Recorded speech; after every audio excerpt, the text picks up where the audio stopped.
উনাকে একটু জিজ্ঞেস করেন যে যে ইসলামে ওই আপনার নবীকে নিয়ে কটূক্তি করলে বা ইসলামে থাকার পর ওরা কি বলে আপনার ওই যে মুরতাদ যেটাকে বলে আর কি আপনার চলে গেলে এ ভাই আহলে কোরআন দিল থেকে ফিল করে কোরআন মানে এই না না বাবার সাথে কি কথা কোন আমি ভাই? জাস্ট জানতে চাচ্ছি আর কি যে ওই আহলে কোরআন অনুযায়ী যে তাদের তাদের ব্যাপারে ইসলামের ইয়েটা কি, মানে বক্তব্যটা কি, তাদেরকে এটা কোন শাস্তি? কোরআনে কোরআনে মোরতাদ হত্যা আমি পাই নাই, বা আমরা কেউই পাই নাই আহলে কোরআন যারা আমরা। মানে আমি হ্যাঁ, তো জানতে চাচ্ছি এখন ভাই কি পান না সেটা জানতে চাই নাই, আমি চাইছি কি পাইছেন এটার ব্যাপারে বক্তব্যটা কি ইসলামে, যারা নবীকে নিয়ে কটূক্তি করে কিংবা ধরেন ইসলাম মিথ্যা এটা বলে কিংবা ধরেন ইসলামে ছিল এবং এখান থেকে বের হয়ে গেছে, এই ব্যাপারে আপনার মত অনুযায়ী ইসলাম কি বলে?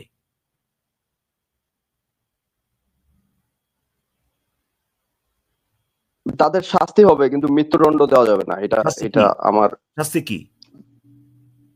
হয়তো শাস্তি কি এটা তো কোরআনে বলে নাই, হাদিসে তো মৃত্যুদণ্ড আছে। এখন এইটা নিয়েই তো ওদের সাথে আমাদের দ্বন্দ্ব বা আলোচনা করি আরে আমরা এগুলো নিয়ে। তাহলে শাস্তি মানে একটা একটা মানুষ সে যদি তার আমরা যেটা মনে করি বাক স্বাধীনতা থাকা উচিত সেটা ব্যবহার করে যদি মোহাম্মদের ব্যাপার কিছু বলে বা মোহাম্মদ ভণ্ড নবী এটা যদি বলে কিংবা ইসলামী ছিল ইসলাম থেকে ইসলামে তার ভালো লাগে না, ইসলাম সে আর পালন করবে না, এটার জন্য শাস্তি সে নিজেই বলতেছে, সে বলে মানে এত মানে মানে আপনার দরদি ইসলাম সে পালন করে, এর ভিতরেও ওইটা আছে, সে নিজেই বলতেছে যে শুধু ইসলাম ছাড়ার জন্য তার শাস্তি হবে।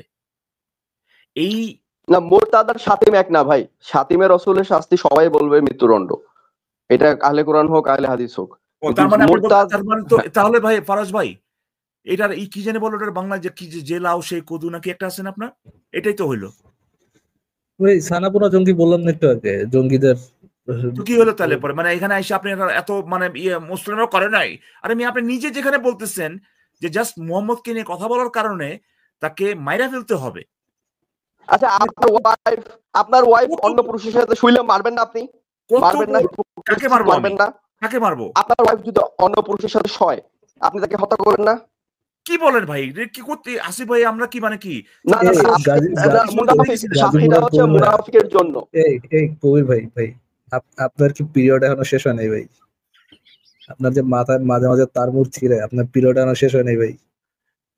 মানে মানে উদাহরণ হিসেবে মানুষ যখন এই ধরনের একটা কথা বলতে পারে যে আপনার স্ত্রী আপনার সাথে প্রতারণা করলে আপনি কি করবেন, মানে সে বোঝাতে যাচ্ছে আমি যেমন মাইরা বালামু, কিন্তু আকবর আয়েশা আসিফ ভাই এই বাদ দেয়, কিন্তু মানে আকবর আয়েশা সে বলছিল যে শশা খেজুর খাওয়ায়, মনে আছে? আসিফ ভাই ওই যে বলো, হ্যাঁ আসিফ ভাই কথাটা শেষ করি। সে যে যেমন মারবে, সে তো মারবে কনফার্ম, সে তো এটা এই উদাহরণটা দিচ্ছে এই কারণেই যে আমি তো অবশ্যই মারবো, আপনারা কি খুবই করে ফেলবে তাই না? আমি তো অবশ্যই করবো 100%। হ্যাঁ, আপনারা কি করবেন? আপনারাও তো করবেন ভাই। আপনারা আমি করবেন আমার না, বিশ্বাস আপনারা করবেন না আসিফ ভাই, না না সে কনভিন্স আসিফ ভাই আপনারা আপনি করবেন করবেন না। আমিও করব। আরে ভাই আমার স্ত্রী যদি কি যেন বলেন যে পরপুরুষের সাথে শয়, আমি আমার আমার আন্ডারস্ট্যান্ডিংটা যদি এরকম থাকে যে আমরা এক্সক্লুসিভ, হ্যাঁ আমরা নিজেদের জন্য, আমি মারাত্মকভাবে ব্যথিত হব, আমি খুবই কষ্ট পাবো, কিন্তু আমি তার গিয়ে খুন করে ফেলবো নাকি ভাই? আমি তাকে ছাইড়া দিব, আমি তাকে বলবো যে আমি এই রিলেশনশিপে আর নাই, হ্যাঁ কিন্তু আমি তারে ভাই তাকে যদি আমার স্ত্রী হয় তাহলে ডিভোর্স হয়ে যাবে, কিন্তু তারে মাইরা ফেলবো এটা আবার কোত্থেকে আসলো ভাই? কিন্তু ভাই আমার কাছে যদি অপশন থাকে আসিফ ভাই, ধরেন আপনার কাছে যদি অপশন থাকে, ধরেন আপনার সাথে কেউ একজন চিট করলো, আপনি আপনার স্ট্রেসটা রিলিফ করবেন বাই স্প্যাকিং গাজীপুরের কবি, গাজীপুরের কবির ভাই, এটা কি আপনি নিবেন না? ফ্রি, এটাতে কোনো সমস্যা নেই, এটা কি আপনি নিবেন না আসিফ ভাই?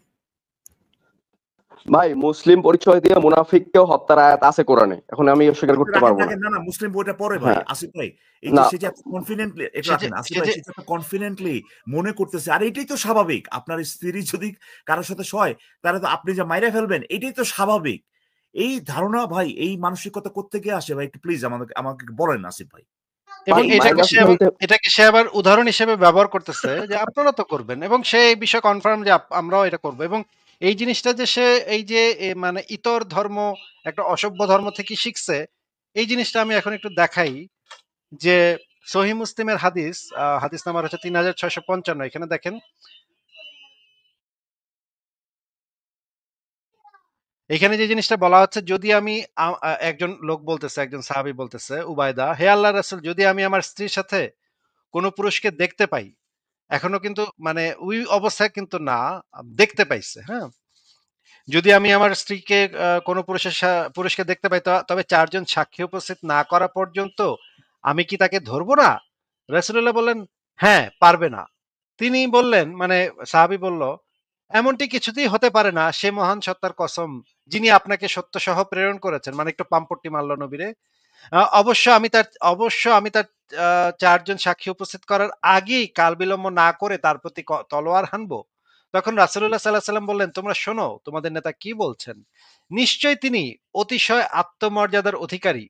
আর আমি তার চাইতেও অধিকতর আত্মমর্যাদাশীল এবং আল্লাহ আমার চাইতেও মর্যাদাবান।" মানে এই বেটা যে বলল যে সে ৪ জন সাক্ষী-টাক্ষীর জন্য বইসা থাকবে না, সে কালবিলম্ব না কইরা তরবারিটা নিয়া কোপ মেরে দিবে।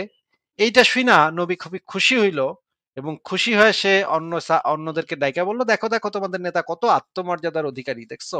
আচ্ছা, আমিও কিন্তু ওকে একই তো রকম।" তাহলে আরো উপরে উঠায় দিল এই এই ধারণাটা বা এই মানসিকতা রাখার জন্যে যে আমার স্ত্রীকে আমি ওই মানে আচ্ছা নিয়ম কানুন আছে, সে নিয়ম কানুন মানে বাদ দিয়েই ভাই আমি সাথে সাথে তলোয়ার দিয়ে মাইরা ফেলবো। এবং মোহাম্মদ তো তাহলে এখানে ইয়ে করলো মানে তাকে এই জিনিসটা পারমিশন দিয়ে দিল ভাই নাকি? আই ওয়ান্ডার এর এর বাপ মায়ের পড়াশোনা করেছে কি জন্য? আমি শুনছি সে ইউনিভার্সিটির মধ্যে আছে। ভাই কি ভাই জন্য পড়াশোনা করেছে? ওটা ওখানে আসা যাবে না, জাস্ট মানসিকতা নিয়ে একটু কথা বলেন যে আপনি ঠিকই আসিফ ভাই, আপনি একদমই ঠিকই মানসিকতা নিয়ে বলতেছি আসিফ ভাই, ইকবাল ভাই, যে পড়াশোনা যে করাইলো ও হ্যাঁ যদি মাদ্রাসা ছাপে মানসিকতা হয়, পড়াশোনা ভাই, করেছে আমি কি জন্য? বিয়ের সময় বলে নেব।